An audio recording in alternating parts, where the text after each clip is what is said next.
TT family शिक्षकों के परिवार जायसवाल कोचिंग सेंटर पर पावर्ड बाई शिक्षा ही प्रकाश है। आज हम सोशल साइंस की बात करेंगे। सोशल साइंस का इम्पोर्टेंट टॉपिक चल रहा है और इस टॉपिक से हम महत्वपूर्ण इम्पोर्टेंट क्वेश्चंस करेंगे। जैसा आपको पता है कि सोशल साइंस में 20 क्वेश्चन पूछे जाते हैं। हर एक टॉपिक से हम डेली 20 क्वेश्चंस करते हैं। तो चलिए देर न करते शुरुआत करते हैं। आज का जो टॉपिक रहेगा वायुमंडल का संगठन है। वायुमंडल के संगठन से हम टॉप 20 क्वेश्चन करेंगे जो समस्त शिक्षक भर्ती में पूछे गए प्रश्न होंगे। आपके एग्जाम के संबंधित एक्सपेक्टेड क्वेश्चन हो सकते हैं, संभावित प्रश्न हो सकते हैं। बाकी सभी क्लासेस फ्री ऑफ कॉस्ट चल रही, जिसका आई बटन पे प्लेलिस्ट मिल जाएगा। चलिए देर न करते शुरुआत करते हैं। पहला प्रश्न क्या पूछा जा रहा है? सभी प्रत्येक ब्रदर सिस्टर को सभी को कमेंट करना जिनका सपना अध्यापक अध्यापिका बनना, शिक्षक बनना। 20 में से कितना स्कोर आप लोग प्राप्त कर रहे हैं इस टॉपिक से? पहला प्रश्न आपके स्क्रीन पर है। किस वायुमंडलीय परत को मौसमी परिवर्तन के छत से नाम से जाना जाता है? जी हाँ, वायुमंडल में एक ऐसी परत है जिसको मौसमी परिवर्तन के छत के नाम से जाना जाता है। क्या वह समताप मंडल है, क्षोभ मंडल है, आयन मंडल या मध्य मंडल है? वह कौन सा मंडल है?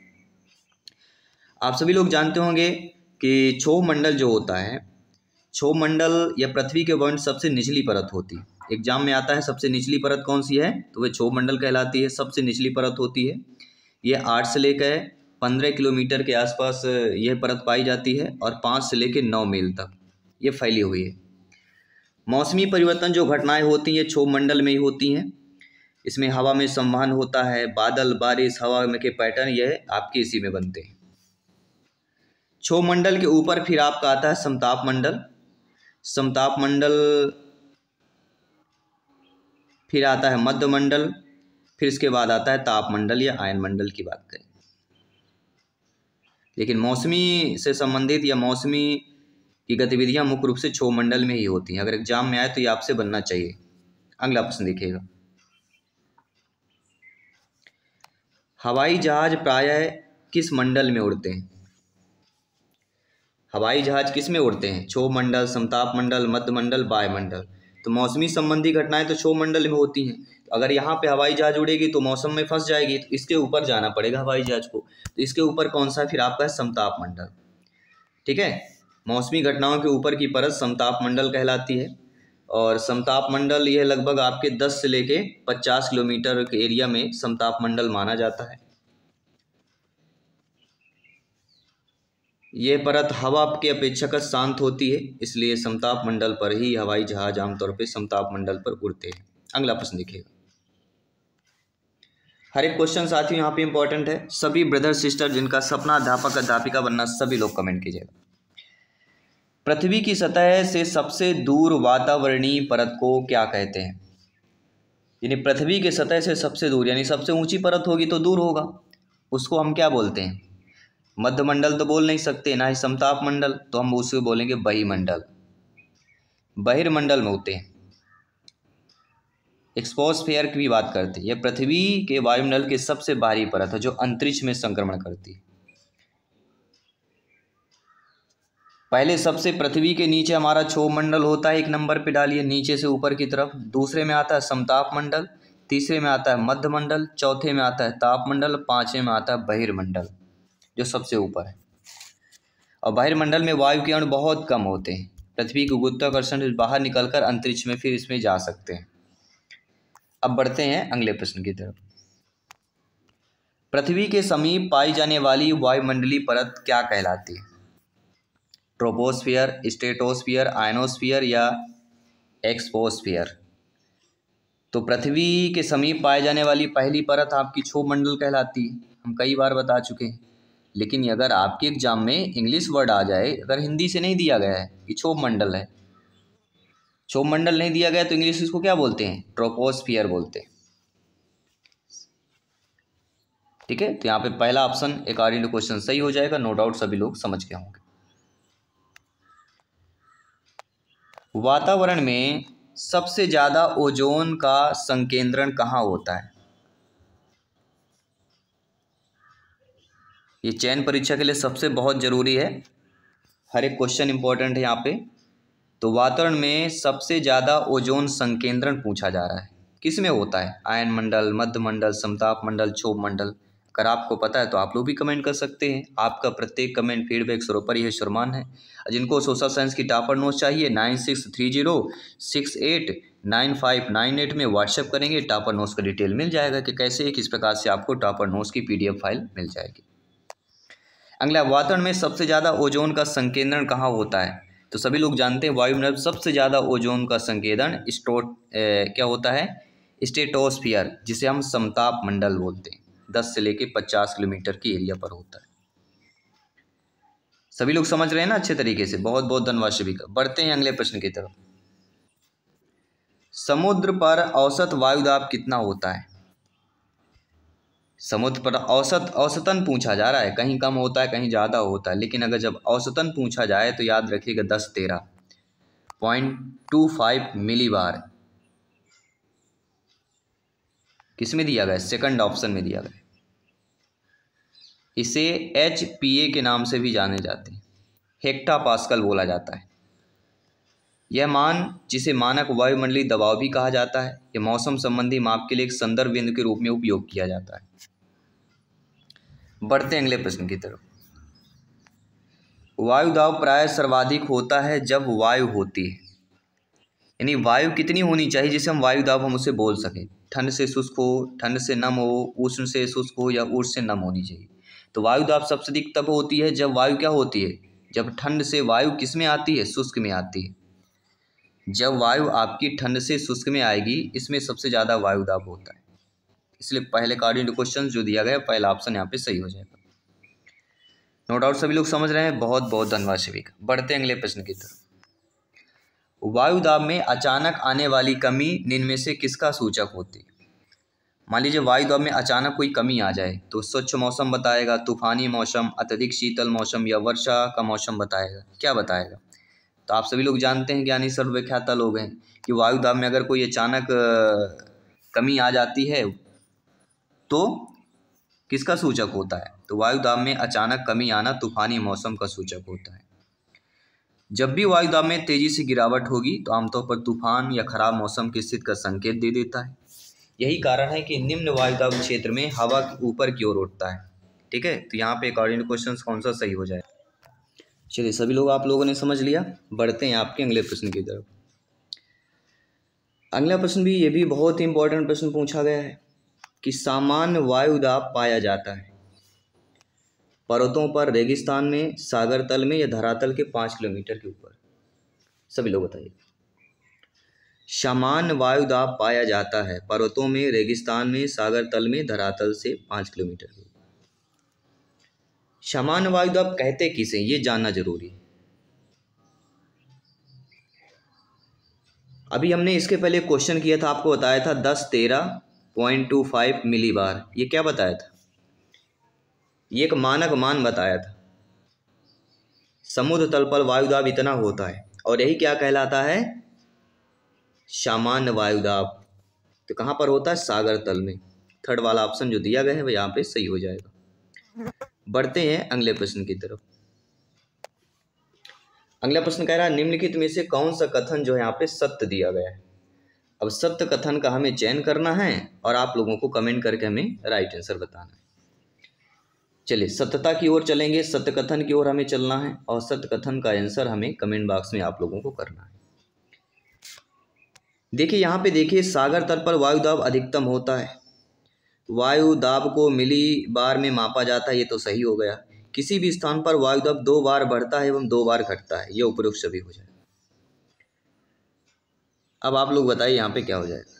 देखिए यहाँ पे कह रहा है सागर तल पर वायुदाब अधिकतम होता है। देखिए समुद्र तल पर वायुमंडल की सबसे निचली परत होती है और इसलिए हवा का दबाव सबसे अधिक भी होता है। जैसे जैसे हम ऊंचाई पर जाते हैं वायुदाब कम होता है, जैसे कि कई स्रोतों में बताया गया है। वायुदाब मिली बार में मापा जाता है, तो ये सभी लोग जानते होंगे। 1 मिली बार की वैल्यू कितनी होती है? 1 MB यानी मिली बार की वैल्यू होती 100 पास्कल के बराबर होती है। 1 मिली बार किसके बराबर होता है? 100 पास्कल बार के बराबर होता है। और किसी भी स्थान पर वायुदाब 2 बार बढ़ता है 2 बार घटता है, मतलब एक दिन में वायुदाब 2 बार बढ़ता है और 2 बार घटता है। यह सूर्य के प्रभाव के कारण होता है, जिससे हवा का तापमान बदलता है और वायुदाब के उतार चढ़ाव होते रहते हैं। तो उपरोक्त सभी जो ऑप्शन दिया गया है यहाँ पे सही हो जाएगा। बढ़ते हैं आपके अगले प्रश्न की तरफ। निम्नलिखित में कौन सा कथन सत्य है? सारे कथन रिलेटेड पूछे जा रहे हैं, सत्य और असत्य कथन पूछा जा रहा है। मुझे ऐसा झलक मिल रही है कि इससे एक प्रश्न आने वाला, वो भी कथन से रिलेटेड ही पूछे जाने वाला है। तो कथन से रिलेटेड के लिए हमें ज़्यादा से ज़्यादा अभ्यास करना पड़ेगा, तभी तो हमसे बन पाएगा कि हम समझ पाएंगे कि इस प्रकार के प्रश्नों को हमें कैसे हल करना है, कैसे कथन को हम सही यहाँ पे कर सकते हैं। ठीक है ना? चलिए सभी लोग बताइए, ध्यानपूर्वक बताइएगा। पहला आप देख लेते हैं, कथन क्या कह रहा है कि वायुदाब के घटने बढ़ने की क्रिया को वायुदाब उच्चावच कहते हैं। बिल्कुल सही बात है। वायुदाब के उतार चढ़ाव विषुवत रेखा में ध्रुवों की ओर कम हो जाता है, ध्रुवों की ओर कम होता है, ये हम तो जानते ही हैं। 60 डिग्री अक्षांश के बाद वायुदाब का दैनिक उतार चढ़ाव नहीं देखा जा सकता, ये भी सही बात, क्योंकि वायुदाब फिर ऊपर घट जाता है। तो उपरोक्त सभी ऑप्शन यहाँ पर भी आपका सही हो जाएगा। बढ़ते हैं साथियों अगले प्रश्न की। ग्लोब पर दाब कटिबंधों की संख्या कितनी होती है? जो प्रेशर्स बेल्ट्स होते हैं उनकी संख्या पूछी जा रही। तो पृथ्वी पर अगर देखा जाए, ग्लोब यानी पृथ्वी को ही माना गया, तो लगभग 7 दाब कटिबंध यहाँ पे होंगे। पहला होता है भूमध्य रेखी निम्न दाब कटिबंध होता है पहला। दूसरा होता है उपध्रुवी उच्च दाब कटिबंध। तीसरा हो जाता है उपध्रुवी निम्न दाब। चौथा हो जाता है ध्रुवीय निम्न दाब, तीसरा उपध्रुवीय निम्न दाब और चौथा होता है ध्रुवीय उच्च दाब कटिबंध। तो इस प्रकार से आपके कितने हो जाते हैं? 7। याद रखिएगा, हर एक क्वेश्चन इंपॉर्टेंट है, कोई भी क्वेश्चन पूछा जाता है, हर एक क्वेश्चन सिलेक्शन वाले प्रश्न। विषुवती निम्न दाब पेटी का विस्तार विषुवत रेखा के दोनों ओर कितने अक्षांश तक मिलता है? ये भी क्वेश्चन बहुत इंपॉर्टेंट पूछा गया है और हम जानना चाहेंगे इसका आंसर आप लोग क्या देना चाहते हैं। तो अधिकतम 5 डिग्री माना गया, 5 डिग्री अक्षांश तक, अकॉर्डिंग टू क्वेश्चंस। क्योंकि यह क्षेत्र भूमध्य रेखा के पास स्थित है और इसे शांत क्षेत्र नाम से भी जाना जाता है। शांत क्षेत्र या डोलड्रम, क्या बोलते हैं इसे?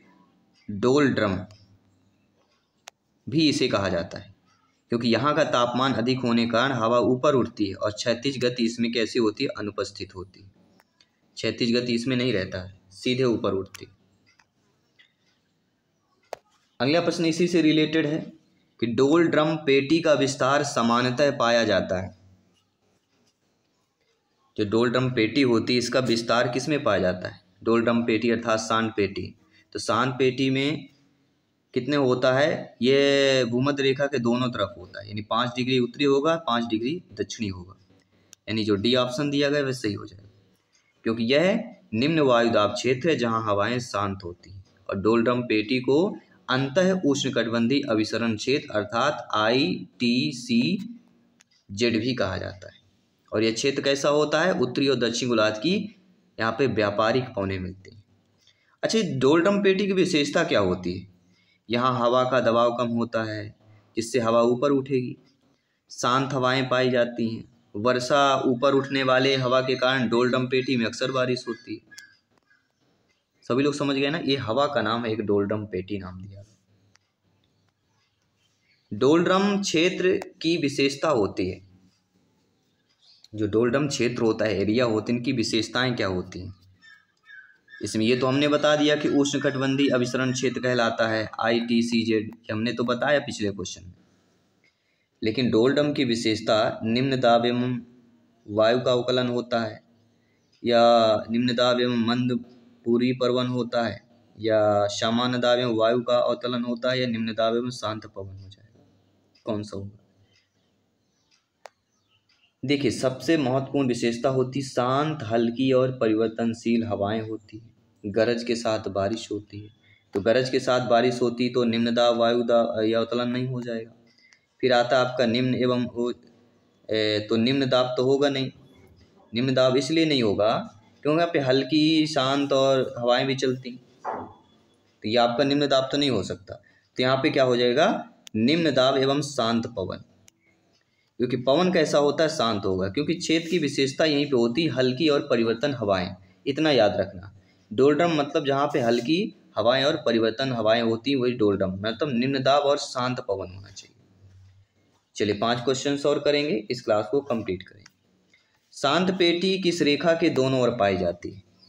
शांत पेटी जो होती है, हवाओं का एक झुंड होता है, ये भूमध्य रेखा के दोनों ओर 5 डिग्री के अक्षांश तक फैली होती है, दोनों तरफ। तो कहाँ पे होती है? भूमध्य रेखा पर होती है।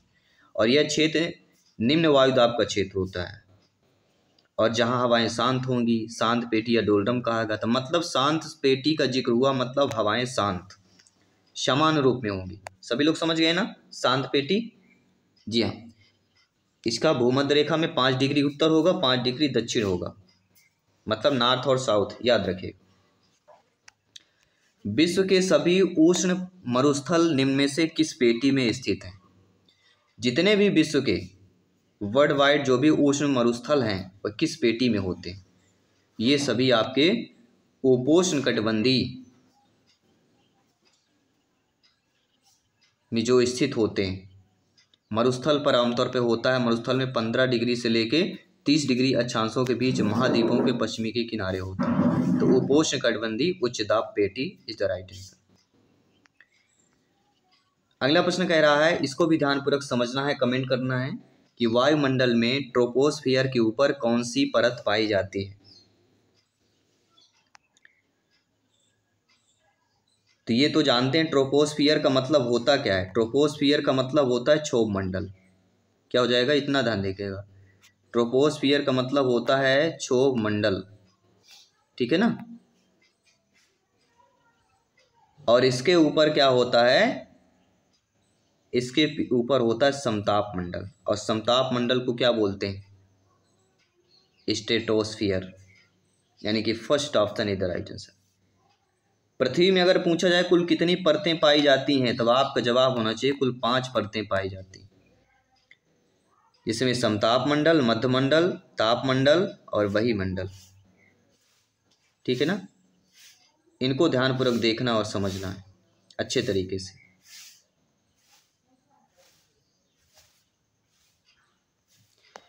हर एक क्वेश्चन साथियों यहाँ पे इंपॉर्टेंट है, कोई भी क्वेश्चन छूट के नहीं जाना चाहिए। आइए बढ़ते हैं अगले प्रश्न की तरफ।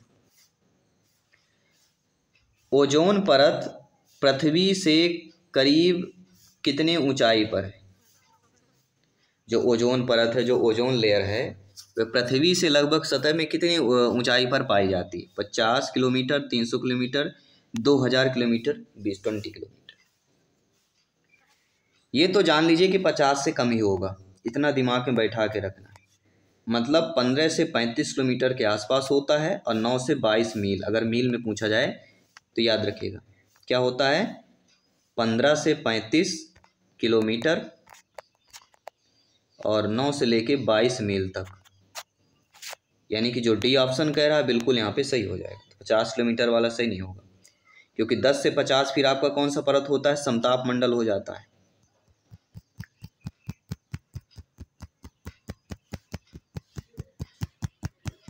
और एक बात याद रखिएगा, समताप मंडल होता है 10 किलोमीटर से 50 किलोमीटर। इसी को ही सबसे ज़्यादा ओजोन परत इसी परत में पाई जाती है। इसके बाद बढ़ते हैं अगले प्रश्न की तरफ। अगला प्रश्न है, जेट धाराएं प्रायः कहाँ पाई जाती? जो जेट धाराएं होती ना, वे आपके ओजोन मंडल, क्षोभ मंडल या मध्य मंडल या आयन मंडल में पाई जाती हैं। किस में पाई जाती? तो जो जेट धाराएं होती हैं वे सभी लोग जानते हैं इसमें पाई जाती। सभी लोग कमेंट कीजिएगा, ओजोन मंडल, क्षोभ मंडल, मध्य मंडल या आयन मंडल। ये क्वेश्चन बहुत ही इजीली देखने को लग रहा होगा, लेकिन जब आप इसका आंसर देंगे ना और आंसर दूसरा निकलेगा, तब आपको पता चलेगा कि हाँ क्वेश्चन थोड़ा सा टफ है। देखने में आसान लगते हैं, जब इसका आंसर पता चलता है तब पता चलता है। तो जो जेट धाराएं होती हैं तो कहीं ना कहीं आपके क्षोभ सीमा में होती।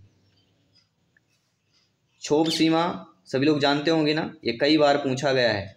जेट धाराओं के बारे में जान लीजिएगा, पढ़ लीजिएगा, क्योंकि यहाँ से अक्सर प्रश्न आते हैं। और ओजोन परत कहाँ पाई जाती है, जेट धाराएं कहाँ पाई जाती हैं, ये अक्सर पूछा जाता है। चाहे केवीएस के एग्जाम की बात करूँ, चाहे सीटेट की बात करूँ, चाहे एमपी टेट की बात करूँ, चाहे रीट और यूपी टेट, ठीक है। तो जेट धाराएं कहाँ पाई जाती? क्षोभ मंडल के समीप। अगर पूछा जाए ओजोन लेयर कहाँ पाई जाती, पूछा जाए ओजोन लेयर, ओजोन लेयर कहाँ पाई जाती है, तब आपका जवाब होना चाहिए समताप मंडल।